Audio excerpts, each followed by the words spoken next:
Hello guys, आज हम start करने वाले अपने बीएससी 4 सेमेस्टर मैथमेटिक्स की एक और नई क्लास। हम पढ़ रहे थे हमारा chapter linear equation of second order with variable coefficient. आज हम इसके कुछ और नए क्वेश्चन करने वाले हैं, तो चलिए चलते हैं। तो आज का हमारा ये क्वेश्चन है। आज का पैटर्न थोड़ा सा डिफरेंट होने वाला है। अभी तक हम जितने भी क्वेश्चंस में निकालते थे वो हम अपने y की वैल्यू निकालते हैं। y इज इक्वल टू जो भी कुछ होता है, y क्या होता था, वो होता था हमारा एक जनरल सॉल्यूशन। इस क्वेश्चन में भी हमें हमारा जनरल सॉल्यूशन ही फाइंड करना है, बट इसका मेथड थोड़ा सा डिफरेंट होगा। पूरा नहीं, थोड़ा सा आया है उसी में से ही, बट हाँ जो स्टेप है कुछ कम हुए हैं इस वाले क्वेश्चन में। तो चलिए देखते हैं। देखो अब हमारा क्वेश्चन क्या दिया है, 1 minus x square d square Y over D x square minus x d Y over D x is equal to 2।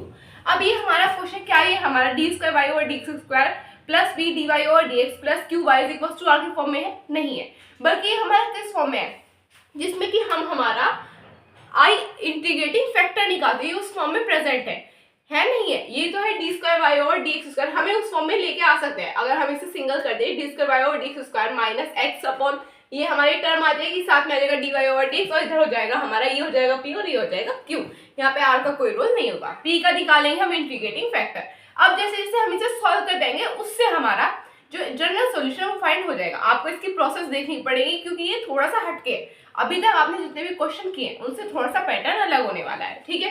तो सबसे पहला काम लेट कर लो, या फिर आप कॉमन ले सकते हो। अगर आप चाहो तो आप पहले भी कॉमन ले सकते हो। कॉमन लोगे तो क्या लोगे, 1 माइनस एक्स स्क्वायर। यहाँ पे 1 माइनस एक्स स्क्वायर कॉमन लोगे, क्या आ जाएगा, D square Y over D x square minus का X upon 1 minus x square D Y over D x is equal to 2 by 1 minus x square. ये हमारे पास आ गया। अब यहाँ पे हमें लेट करना पड़ेगा। लेट क्या करना पड़ेगा, लेट करेंगे d square Y over D x square is equal to v. Let d square y d Y over D x is equal to v. तो अब यहाँ पे क्या आ जाएगा, d v over D x minus x upon 1 minus x square. यहाँ पे आ जाएगा d Y over D x की जगह आ जाएगा v is equal to 2 by 1 minus x square. अब यहाँ पे क्या करेंगे, हम यहाँ पे निकालेंगे हमारा इंटीग्रेटिंग फैक्टर। इंटीग्रेटिंग फैक्टर कैसे निकालते हो आप सभी लोगों को पता है। क्या आ जाएगा यहाँ पे आई डॉट एफ, यानी कि इंटीग्रेटिंग फैक्टर ई की पावर ये जो हमारी टर्म है पूरी minus x by 1 minus x square d x. अब हमें हमारी इस टर्म का निकालना होगा इंटीग्रेटिंग फैक्टर। अब यहाँ पे क्या करेंगे, सबसे पहले आपको लेट करना पड़ेगा। लेट क्या करेंगे, 1 minus x square is equal to t. Let 1 minus x square is equal to t. जब हम इसको इंटीग्रेट करेंगे क्या मिल जाएगा, d t over D x is equal to minus का 2x। ये मिला। अब मैं इस 2 को मैं इधर लेके जा सकती हूँ, ठीक है। क्या आ जाएगा, यहाँ पे आ जाएगा 1 by 2 d t is equal to minus का एक्स डी एक्स। अब अगर आप यहाँ पे टर्म देखो, ये पूरी टर्म t से रिप्लेस हो सकती है। ये जो हमारा पोर्शन है माइनस एक्स डी एक्स, ये किससे रिप्लेस हो सकता है, 1 बाय 2 डी टी से। तो यहाँ से हमने रिप्लेसमेंट देख लिया। e की पावर यहाँ पे आ जाएगा इसकी जगह 1 बाय टी, यहाँ पे हो जाएगा डी टी, इस पूरे की जगह डी टी साथ में हो जाएगा 1 बाय 2। अब यहाँ पे क्या आ जाएगा, अगर हम इंटीग्रेट करेंगे 1 बाय टी को with respect to d t, तो यहाँ पे आ जाएगा लॉग टी। यहाँ पे क्या आ जाएगा, e की power 1 by 2 log t. Log t यानी कि टी क्या था हमारा 1 माइनस एक्स स्क्वायर। यहाँ पे आ जाएगा e की power 1 by 2 log 1 minus x square. अब ये जो आपका 1 बाय 2 है, क्या आप इसे पावर में लेके जा सकते हैं, जा सकते हैं। क्या आ जाएगा, e की पावर लॉग बेस में क्या आ जाएगा, e 1 माइनस एक्स स्क्वायर की पावर 1 बाय 2। ई बेस, ई अगर लॉग में बेस में भी ई आ जाए, यहाँ पे भी हो, तो क्या हो जाता है, ये पूरा हो जाता है खत्म। यानी कि हमारा इंटीग्रेटिंग फैक्टर क्या आ जाएगा, 1 माइनस एक्स स्क्वायर की पावर 1 बाय 2 ये आ जाएगा हमारा। तो अभी आप पहले से नोट कर लो। Done done done. अब हम आगे चलेंगे हमारे क्वेश्चन की तरफ। Wait for a second. यहाँ पे हमारे p की वैल्यू थी 2 बाय 1 माइनस एक्स स्क्वायर। ये था हमारा यहाँ पे जो हमारी टर्म थी। अब देखो यहाँ पे क्या हुआ, p इंटू पी लिखेंगे या कुछ और लिखेंगे, यहाँ पे आ जाएगा p इंटू p इंटू ये है हमारी टर्म 1 माइनस एक्स स्क्वायर की पावर 1 बाय 2 ये आ गया। साथ में अब क्या आ जाएगा, is equal to 2 by 1 minus x square, साथ में मल्टीप्लाई में हमारी टर्म आ जाएगी, क्या आ जाएगा 1 माइनस एक्स स्क्वायर। अब अगर आप लोगों को जानते हैं, अगर आप लोगों ने इंटीग्रेशन वगैरह सब कुछ इस से पढ़ा है तो आप लोग जानते होंगे बेसिक है ये 1/2 अगर हम 1/2 प्लस 1/2 करें तो वो किसकी होता है बनती है, यानी कि इस तरह से हम ये वाली टर्म काट सकते हैं। बट क्या बच जाएगा यहाँ पे, बच जाएगा हमारे डिवाइड में 1 माइनस एक्स स्क्वायर की पावर 1/2।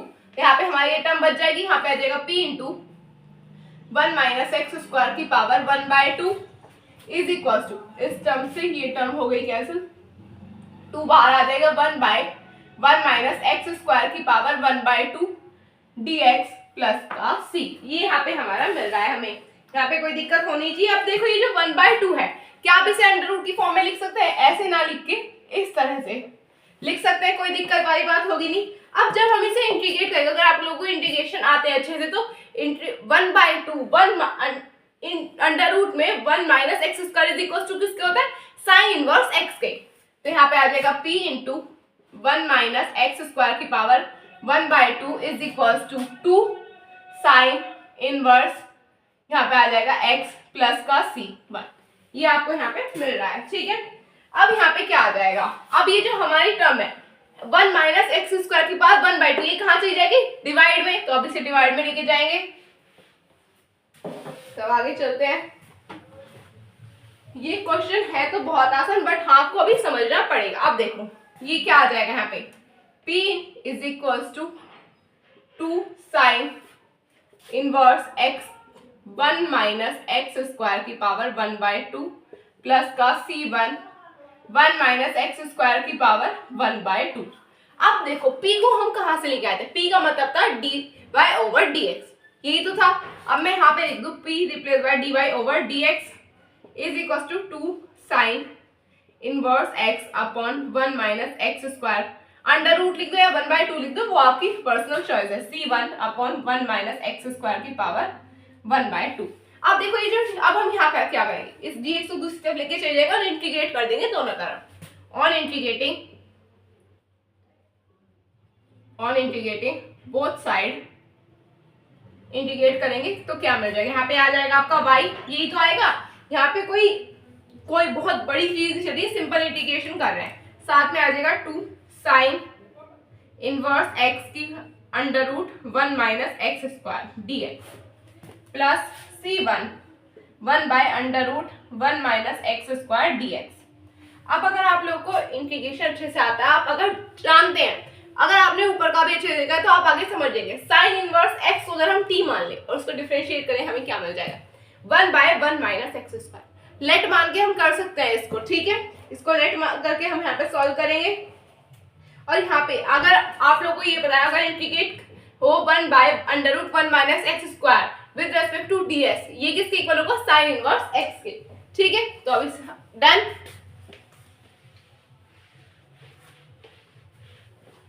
अब देखो यहाँ पे लेट करेंगे, let t is equal to sine inverse x, ठीक है। अब यहाँ पे dt is equal to 1 by under root 1 minus x square dx।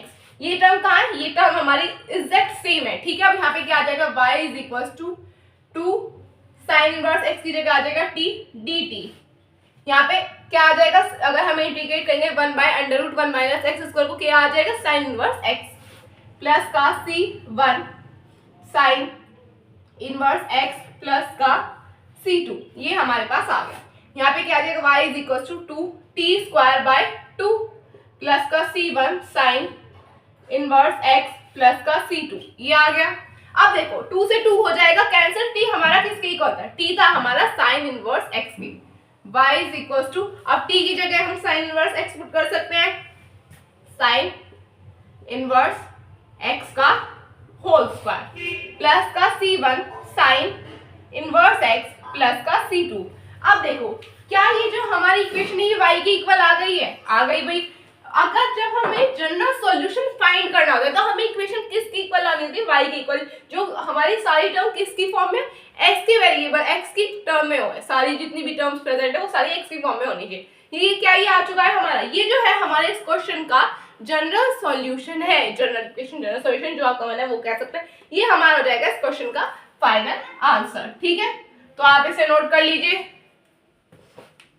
Done done.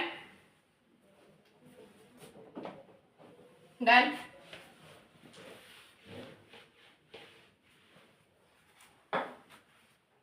तो बस गाइस आज के लिए इतना ही। अगर आपको मेरी वीडियो अच्छी लगी हो चैनल को सब्सक्राइब कीजिए, वीडियो को लाइक कीजिए, अपने फ्रेंड्स से शेयर कीजिए। और हाँ, अगर कोई डाउट हो तो क्वेश्चन से रिगार्डिंग, चैप्टर से रिगार्डिंग, तो आप कमेंट बॉक्स में लिख सकते हैं। मैं आपके लिए उसके लिए अलग से एक वीडियो बना दूंगी। तब तक के लिए take care of yourself, bye bye.